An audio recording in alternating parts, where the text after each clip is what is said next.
Hello friends, welcome back to my channel. তো বন্ধুরা, আজকের আমার এই ভিডিওটা একটু অন্যরকম হতে চলেছে, একটু অন্যরকম টপিক নিয়ে আজকে আলোচনা হবে। আজকের বিষয়বস্তু হচ্ছে সাকিব খান। তবে প্রথমত তোমাদের কাছে একটাই রিকোয়েস্ট, একটাই চাওয়া, সেটা হচ্ছে যে প্লিজ চ্যানেলটাকে সাবস্ক্রাইব করে যাও, পাশে থেকো, সাথে থেকো, সাপোর্ট করে যাও। সো যাই হোক, মাসুদ রানা শেখ থেকে কিভাবে দ্য মেগাস্টার সাকিব খান হয়ে উঠেছেন তিনি, তার সেই জার্নিটা নিয়ে আমরা কথা বলবো।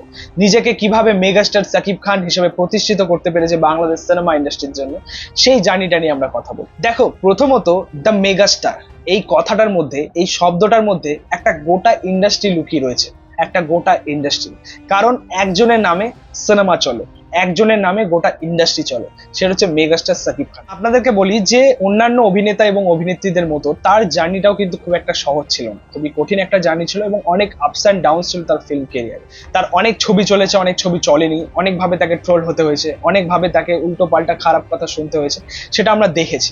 তো কিভাবে সে সবকিছু হ্যান্ডেল করে আজকে এই জায়গায় এসে পৌঁছাতে পেরেছে। দেখো, রিসেন্ট টাইমে সাকিব খানে আমরা অনেক ইন্টারভিউ দেখেছি, বেশ কিছু স্পিচ আমি শুনেছি। তার মধ্যে একটা স্পিচ ছিল, সে নিজে এটা বলেছে যে আমি অনেকবার হতাশ হয়েছি, অনেকবার নিরাশ হয়েছি, অনেকবার চেষ্টা করেও সেরকম ফল আমি পাইনি। একটা সময় সে নিজে ভেবেছিল যে আমি সিনেমা ইন্ডাস্ট্রি ছেড়ে দেবো, বাট আলটিমেটলি সে কিন্তু চেষ্টা করে গেছে, আর চেষ্টা করে গেছে বলেই আজকে সে সুপারস্টার, আজকে সে মেগাস্টার বাংলাদেশ সিনেমা ইন্ডাস্ট্রির জন্য। তো এর থেকে বড় অ্যাচিভমেন্ট আর কি হতে পারে যে কোনো অ্যাক্টরদের জন্য। তো এর জন্য প্রথমত সাকিব খানকে হ্যাটস অফ। এবং এটাও দেখতে হবে যে সাকিব খান যে সময় নিজের যাত্রা শুরু করেছিল, যে সময় নিজের ফিল্ম কেরিয়ার চালু করেছিল, সেই সময় কিন্তু বাংলাদেশে বেশ কিছু পপুলার অ্যাক্টরের বাজার, সেখানে সালমান শাহ ছিল, সেখানে অ্যাক্টর মান্না ছিল, প্রত্যেকের বাজার কিন্তু রমরমা চলছে সেই সময়। সেই সময় উত্থান হয়েছিল আমাদের সাকিব খান। ভাবুন, এই লড়াইটা কিন্তু খুব একটা কঠিন ছিল না। আজকে সেই লড়াইটা সে জিতে আজকে সে এই জায়গায়। মাসুদ রানা শেখ, আমাদের সাকিব খান, তার ফিল্ম কেরিয়ারে বা ফিল্ম ইন্ডাস্ট্রিতে ডেবিউ হয়েছিল 1999-এ। 1999 সালে তার প্রথম সিনেমা রিলিজ করেছিল অনন্ত ভালোবাসা, যেখানে বা যে ছবিটা আপনারা দেখেছেন হয়তো, এবং সেখানে সাকিব খান একদমই ইয়াং, একদমই ইয়াং। আপনারা হয়তো অনেকেই ছবিটা দেখেছেন। তো সেখান থেকে তার যাত্রা শুরু, অনন্ত ভালোবাসা থেকে তার যাত্রা শুরু। এবং আরো একটা বিষয় যেটা শুনলে আপনারা অনেক অবাক হবেন, সেটা হচ্ছে যে সে একদমই নিউ কামার। তার ফার্স্ট ডেবিউ হয়েছে অনন্ত ভালোবাসা, সেটা 1999 সালে। এবং এই 1999 সালে তার মোট সিনেমার কালেকশন 7টা। ভাবতে পারছেন, নতুন অ্যাক্টর, নতুন অভিনেতা, তার কাছে 7টা সিনেমা। তো এটা একটা হিউজ অ্যাচিভমেন্ট ছিল সেই সময় দাঁড়িয়ে সাকিব খানের জন্য। এবং এটাও দেখতে হবে যে প্রথম বছরের তার সিনেমার যে কোয়ান্টিটি, সেটা 7টা ছিল, টোটাল 7টা সিনেমা রিলিজ করেছিল। কিন্তু ইয়ার বাই ইয়ার সেটা আরো ইনক্রিজ হয়ে গেল। 2000, 2001, 2, 3, 4, 5, 6 প্রত্যেক ইয়ারে তার সিনেমার যে কোয়ান্টিটি, যে পরিমাণ, সেটা বাড়তেই থাকলো। সেই সময় সাকিব খান প্রত্যেক বছরে প্রায় 15-16, হাইয়েস্ট 17টা পর্যন্ত সিনেমা সে করেছে। এক বছরে 17টা সিনেমা সে রিলিজ করেছে। তাহলে ভাবুন যে সেই সময় দাঁড়িয়ে সাকিব খানকে নিয়ে মানুষের মধ্যে চাহিদাটা কি উঠছিল। মানুষ কিন্তু সেভাবেই তাকে একসেপ্ট করেছিল, সেভাবেই তাকে গ্রহণ করেছিল, যার জন্য সে একের পর এক সিনেমার আর কি অফার পেয়েছিল সেই সময়। এছাড়া সেই সময়কার একটা সুপারহিট জুটি আপনারা সকলেই হয়তো জানেন বাংলাদেশ সিনেমা ইন্ডাস্ট্রির, one and only Shakib Khan এবং আমাদের অপু বিশ্বাস। এই জুটিটা সুপারহিট জুটি ছিল এবং পরে গিয়ে তারা বিয়ে করেছেন, বিবাহ করেছেন, এটা হয়তো আপনারা সকলেই জানেন। কিন্তু এই জুটি মিলিয়ে টোটাল 75টা কাজ করেছে, একসাথে 75টা সিনেমা। ভাবুন। এছাড়া এটাও দেখতে হবে যে সেই সময় দর্শকদের মধ্যে সিনেমা নিয়ে একটা চাহিদা ছিল, একটা ডিমান্ড ছিল, সেটা আমরা দেখেছি। সেই সময় বাংলাদেশ সিনেমা ইন্ডাস্ট্রির টোটাল হল সংখ্যা ছিল 1400, প্রায় 1400-র কাছাকাছি। এখন সেই হল সংখ্যা দাঁড়িয়েছে 150 থেকে 200। অবাক লাগে। সেই একই সিনারিও আমাদের ইন্ডাস্ট্রিতেও, আমাদের পশ্চিম বাংলাতেও একটা সময় প্রায় 1300, 1400, 1500 এরকম সিনেমা হল সংখ্যা ছিল। এখন সেটা অনেক নিচে নেমেছে, প্রায় 250-র কাছাকাছি নেমেছে। তো এটা অবাক করা একটা বিষয় বলতে পারবো, কারণ সেই সময় একটা হিউজ পরিমাণ দর্শক ছিল এবং সিনেমা নিয়ে দর্শকদের মধ্যে ক্রেজ ছিল, একটা ডিমান্ড ছিল। মানে সিনেমা প্রেমী দর্শক সেই সময় দর্শককে বলা যায়। এই সময় দর্শককে তো মানে আমরা সেইভাবে হয়তো দেখিনি, আগেকার দর্শকদের যেভাবে আমরা দেখেছি। তো তার জন্য এই ডিমান্ড যেহেতু ছিল, তো সেই সময় সিনেমার পরিমাণ অনেক ছিল। অবশ্যই দর্শকদের জন্য একটা ক্রেডিট তো যায়, কারণ দেখুন বাংলাদেশ সিনেমা ইন্ডাস্ট্রির আগের ছবিগুলো আমি দেখেছি, আপনারাও দেখেছেন, যে কোয়ালিটি গুণমান হয়তো সেরকম ছিল না, বাট তবুও দর্শক সাপোর্ট করেছে, তবুও দর্শক সেই এনজয়মেন্টের সাথে সিনেমাগুলো দেখেছে, যার জন্য মেকার্সরা আরো ভালো কাজ করতে পেরেছে, যার জন্য মেকার্সরা নিজেদের সিনেমার কোয়ালিটিটাকে আরো মেনটেন করতে পেরেছে, আরো উন্নত করতে পেরেছে। তো অবশ্যই পুরো ক্রেডিটটা কিন্তু দর্শকদের জন্য, এটা কিন্তু বলতেই হয়।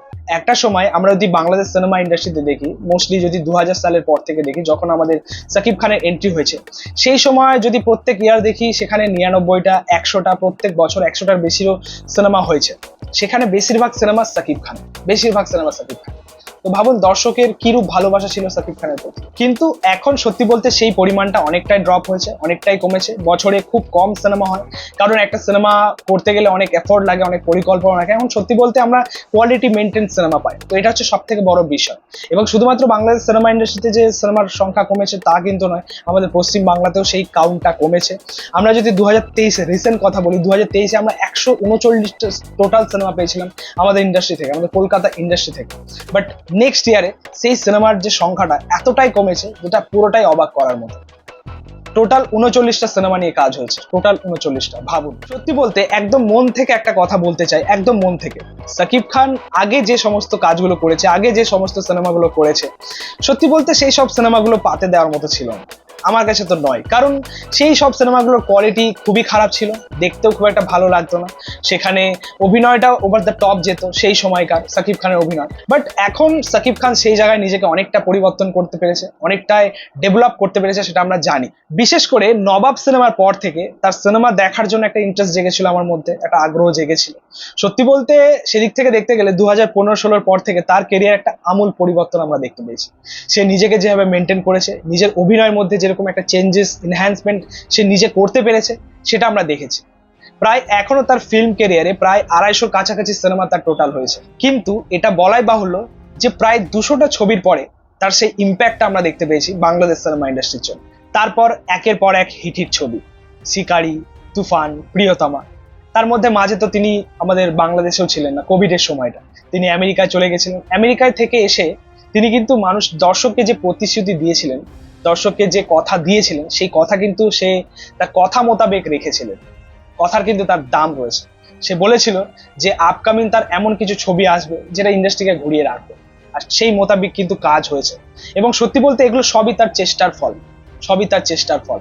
তার চেষ্টার ফল হচ্ছে প্রিয়তমা, তার চেষ্টার ফল হচ্ছে তুফান, তার চেষ্টার ফল হচ্ছে বরবাদ, এবং তার আপকামিং তাণ্ডব ছবিটা।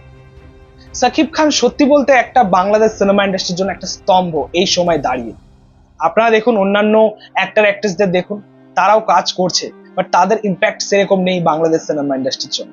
One and only megastar Shakib Khan, কেন বলবে না দর্শক? কারণ তার নামে ছবি চলে, তার নামে ছবি চলে। তার প্রমোশন দরকার হয় না, তার সিনেমার ট্রেলারের দরকার হয় না। ছবি জাস্ট সিনেমা হলে লাগিয়ে দিন, সেটা হিট হয়ে বেরিয়ে আসবে, সুপার হিট হয়ে বেরিয়ে আসবে, বড় ব্লকবাস্টার হয়ে বেরিয়ে আসবে। তো এটা প্রমাণিত অ্যাকচুয়ালি। নেক্সট বাংলাদেশের সুপারস্টার বা মেগাস্টার কে হতে পারে, কার মধ্যে এমন এবিলিটি রয়েছে, সেটা কিন্তু অবশ্যই কমেন্টে জানিয়ে যে। কিন্তু এটা আপনাদেরকে মানতেই হবে যে বাংলাদেশ সিনেমা ইন্ডাস্ট্রির জন্য একটাই ছিলেন মান্না সাহেব এবং একটাই হচ্ছে সাকিব। তো যাই হোক, এই ছিল বলার সাকিব খানের বিবর্তন নিয়ে, তার ফিল্ম কেরিয়ার নিয়ে। তোমাদের কি মতামত রয়েছে তার ফিল্ম কেরিয়ার নিয়ে, সেটা কিন্তু অবশ্যই কমেন্টে জানিও।